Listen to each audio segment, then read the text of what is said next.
자, 위치 시간 그래프고요. 위치 시간 그래프에서 가장 먼저 해주셔야 될 게 운동 방향 언제 변했겠구나. 2초 때 이 녀석 한번 변했겠구나. 0에서 2초까지 물체의 속력은 뭐하고 있구나.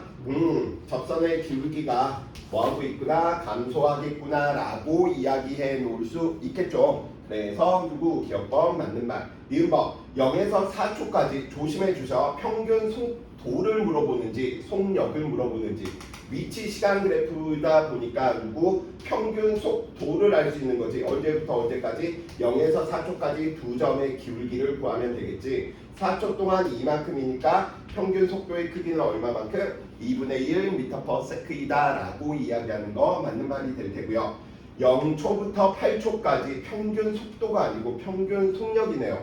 어쩔 수 없어. 그럼 얘는 운동 상황을 난 이게 너무 복잡해 보인다. 그러면 직선에다가 그려버려. 얘는 여기에서 여기까지 몇 미터? 4미터 이동한 후에 2초 때 운동 방향이 바뀌고 이 녀석이 다시 원래 위치까지 갔구나. 그러면 총 이동한 거리가 몇 미터? 5바 이야기한 것처럼 8미터 이동했구나. 몇 초 동안? 8초 동안. 그래서 평균 속력은 얼마만큼? 1m/s이다 라고 이야기하기 때문에 맞는 말이다. 이렇게 이야기할 수 있겠죠. 그래서 관계 그래프로 나와져 있으면 문제 굉장히 그렇게 어려운 거 아닙니다. 왜냐하면 어느 정도 패턴이 정해져 있기 때문에. 자, 2번 그림과 같이 시간이 t0일 때 A가 직선도로 위에 기준선을 통과하는 순간 기준선에 얘는 정지해 있었고 얘는 처음부터 운동하고 있었다는 사실이고요. A는 무슨 운동? 등속 운동을 했고요. B는 무슨 운동? 등가속도 운동을 하는데 2초였을 때 A와 B의 속력이 같고요. A가 B보다 4m 앞서 있답니다. 자, 그래서 물리 처음 접하시는 친구들은 누구 그래프를 그리는 게 그래도 좀 덜 친구들이 겁을 덜 먹게 되는 거지. 에라 모르겠다. 대신 그래프 그릴 때는 두 물체를 어떻게 하나의 그래프에 다 넣어서 해석해야 돼. 따로따로 그리면 안 돼. 그럴 거면 공식을 써야 돼. 자, 그래서 A는 얼마의 속도인지 모르는데 A 등속 운동한대. V로 이야기하지 뭐. B는 정지해 있었는데 등가속도 운동을 했대.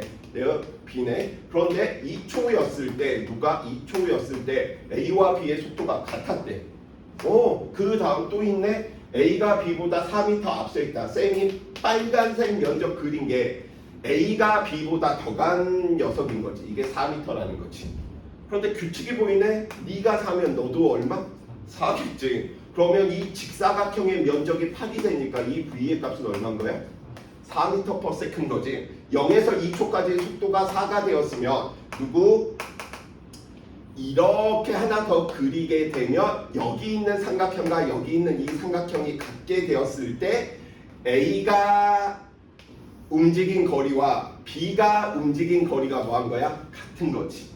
그러니까 2초면 얘 몇 초? 4초입니다. 그럴 때 0에서 2초일 때 4변했으니까 2에서 4초 동안에도 4변해야 되니까 너의 속도는 얼마? 8돼야 된다라고 이야기해 놓을 수 있겠지. 그래서 속력은 얼마만큼? 8m/s. 그 다음에 재밌는 일이 벌어졌었죠. 에라 모르겠다. 3번으로만 찍어도 5분의 3에 나오는 확률이 나오는 시험이었습니다. 자, 2의 3번.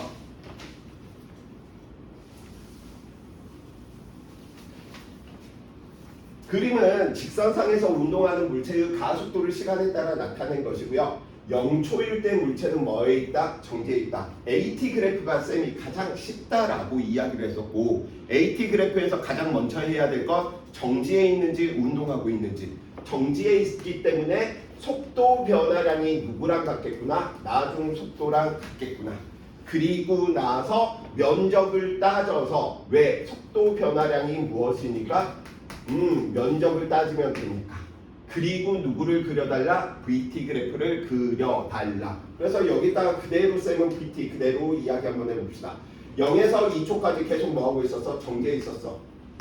왜? 속도 변화가 0인데 처음에 정지해 있었으니까. 그런데 2에서 4초 동안 속도 변화가 2, -2, -4만큼 그 다음에 이때 또 0이고요. 그 다음에 이때 살펴보니까 2, 플러스 4만큼. 그래서 우리는 BT 그래프를 다음과 같이 구간 나누어서 그려볼 건데 BT 그래프 이 밑에다가 그려볼까? 이때는 어차피 정제 있으니까 상관없어. 근데 문제는 지금 여기에서 방향에 대한 문제인데 그냥 방향을 우리가 그려버리면 돼. 얘 어느 쪽으로? 왼쪽으로 움직였구나. 그래서 왼쪽으로 다음과 같이. 그런데 속도 변화가 4니까 0에서 4만큼 반대 방향, 왼쪽 방향으로 그냥 움직인 거야. 그 다음 4에서 6초 동안 속도 변화량 0이니까 얘 이렇게, 그 다음에 플러스 4만큼 되는데 등가속도 운동하다 보니까 얘가 이렇게 돼야 되겠네. 기울기값 얼마? 2고요. 크기만 보면. 그래서 이렇게 나타나겠네. 얘 운동 방향이 한 번도 변한 적이 없었고요. 항상 왼쪽으로만 움직이고 있었구나 라고 하는 정보를 찾아낼 수가 있는 것이겠죠. 3초인 순간에 물체에 작용하는 알자 힘의 방향과 물체의 운동 방향은 같아야 되겠지. 왜? 왼쪽으로 움직이고 있었는데, 이거 연습한 거, 왼쪽으로 움직이고 있었는데 속도가 빨라졌다네. 왜? 가속도의 방향이 왼쪽이었으니까, 힘의 방향이 왼쪽이었으니까. 그쵸? 자, 그래서 기억번 틀렸고요. 니은번 5초인 순간 물체의 속도는 얼마? 0이 아니라 4m/s지. 속력 물어보고 있으니까. 그래서 니은번도 틀렸네요. 3번 물체의 운동 방향은 3초일 때나 7초 한 번도 변한 적이 없어. 언제부터? 0에서 8초까지. 그래서 이 녀석의 정답은 몇 번? 3번. 이렇게 이야기해 볼 수 있겠죠. 자, 4번 그림과 같이 경사각이 다른 빗면위에 수평면으로부터 높이가 같은 지점 A, B를 가만히 놓았더니 누구? 동일한 속력으로 도달하였답니다. 같은 말인 거야. 우리 통과에서 뭐 배웠니? 가벼운 녀석이나 무거운 녀석이나 상관없이 떨어진 높이가 같으면 누구? 최종적인 속도도 뭐였어? 같았죠. 빗변도 마찬가지야. 같은 높이라면 빗변이 급하건 작건 상관없어. 근데 동시에는 도달하진 않아. 가속도가 다르니까. 하지만 최종적인 속력은 뭐하다? 같다. 중학교 3학년 과정으로 이야기하면 이 녀석은 어떻게?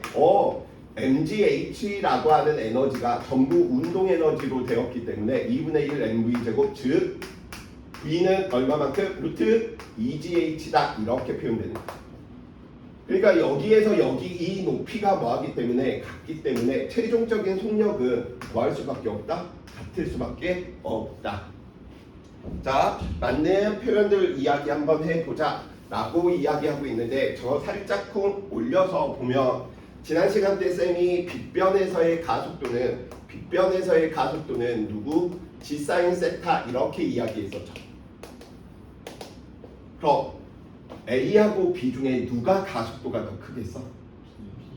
그치, 이 녀석의 각이 요 녀석의 각보다 더 크니까. 그래서 B의 가속도가 더 크네. A하고 B를 살펴보니까 B의 가속도가 더 커. 그래? 그러면 BT 그래프로 그려가지고 한번 분석 한번 해보지 뭐. A 녀석은 살펴보니까 이게 A야.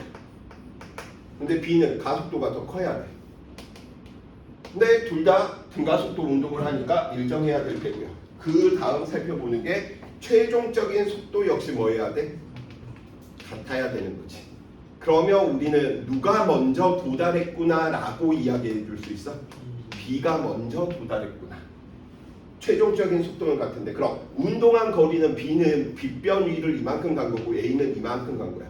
당연할 수밖에 없지. 얘는 이만큼 이동했고 얘는 이만큼 이동했으니까 면적이 당연히 누가 더 커야 돼? A가 더 커야 돼. 자, 평균 속력은 A와 B가 같다. 에라, 절반 때리면 되지. 둘 다 등가속도 운동이니까.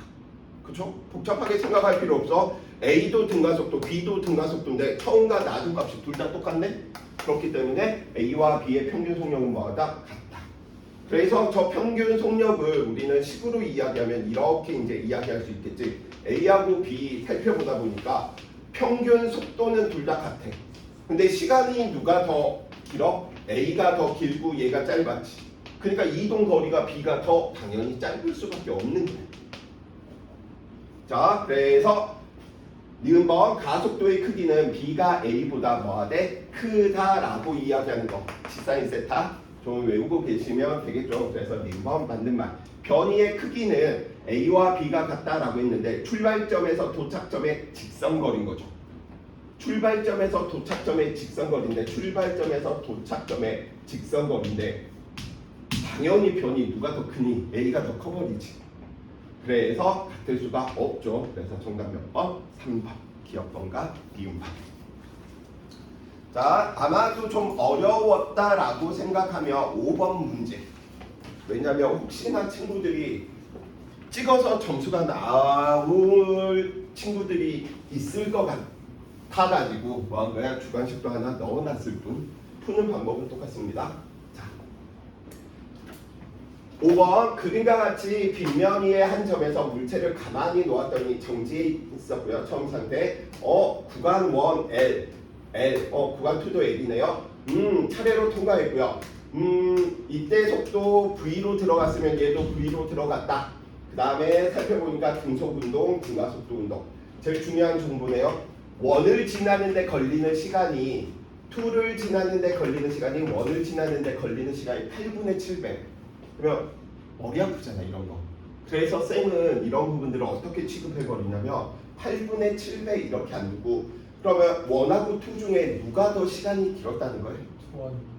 1이 더 길었다는 거지. 근데 8분의 7배니까 너 7T만큼 운동했구나. 넌 8T만큼 운동했구나. 이렇게 정수비로 두는 게 훨씬 편해버려. 이해되시죠? 자, 그 다음에 구간이 똑같아. 그럼 이렇게 이야기해도 되겠네. 우리는 평균 속력에 대한 개념으로 얘를 써야지. 그래서 구간 1과 구간 2를 비교할 텐데 둘 다 L이니까 거리의 비는 1대1. 근데 시간의 비가 몇 대 몇으로 주어져 있어? 8대 7이니까 평균 속력의 비는 몇 대 몇이 돼야 되는 거죠? 그렇지. 7대 8이 돼야 되는 거예요. 나머지는 이제 비 가지고 이제 산소 계산하는 거고 여기까지가 물리 50% 이상 다 푼 거야. 왜? 키를 꽂았거든. 평균값 이용해야 되는구나. 자, 그래서 우리 평균 속도의 비가 몇 대면 7대 8이야. 그런데 구간 1에서의 우리는 평균 속도 모르니까 그냥 셈으로 둘까? 구간 2에서는 평균 속도가 등속 운동하고 있으니까 얼마? V인 거지. 그래서 우리는 평균 속도는 1에서의 평균 속도는 얼마겠구나? 8분의 7V겠구나. 오케이? 자, 이 녀석이 얼마로 들어오는지 모르겠는데 이 녀석은 V보다는 속도가 더 작았겠지. 뭘로 하지? 별로 할까? 그 속도로. 별로 합시다. 자, 그래서 우리는 별에다가 나중 속도, 처음 속도와 나중 속도 더해서 절반 때렸는데 그 녀석의 값이 얼마가 돼야 된다? 8분의 7V가 돼 주셔야 된다라고 이야기하는 거죠. 그럼 우리는 별을 알고 싶은데 별이 미지수고 나머지는 미지수 아니니까 풀면 되겠지. 그래서 얼마로 들어왔지? 라고 이야기하다 보니까 이 녀석 4로 바꾸어버리고요. 그래서 별은 얼마만큼? 4분의 3V였구나. 이 녀석은 얼마로 들어왔다는 거야? 4분의 3V로 들어온다. 오케이. 자, 나머지 이제 원에서의 물체의 가속도의 크기는 얼마냐라고 묻고 있는데 여러 가지 방법이 있는데 간만에 공식 한번 이야기 한번 해볼까? 우리 등가속도 공식 3개 있었죠. 그 첫 번째가 무엇이었지? 가속도의 정의에 의해서 나중 속도는 처음 속도 플러스 AT. 두 번째, 변이는 V0t 플러스 2분의 1 RT 제곱. 세 번째, 이하스. 나중 속도의 제곱, 처음 속도의 제곱. 오케이. 근데 지금 뭘 물어보고 있는 거야? 그래서 쌤은 간만에 공식 3번째 쓸래. 가속도가 얼마인지 모르지만 EA L만큼이죠. 거리가 L만큼 이동했고요. 나중 속도는 V인데 처음 속도가 얼마였어? 4분의 3V였죠. 4분의 3을 제곱하면 대답하지마. 이건 내가 계산할 거야. 4분의 3이니까 16분의 9V 제곱인 거죠. 그래서 우당탕탕 계산하니까 16분의 7인가? 16분의 7 V 제곱이 돼야 될 테고요. 그래서 가속도 살펴보니까 얼마만큼?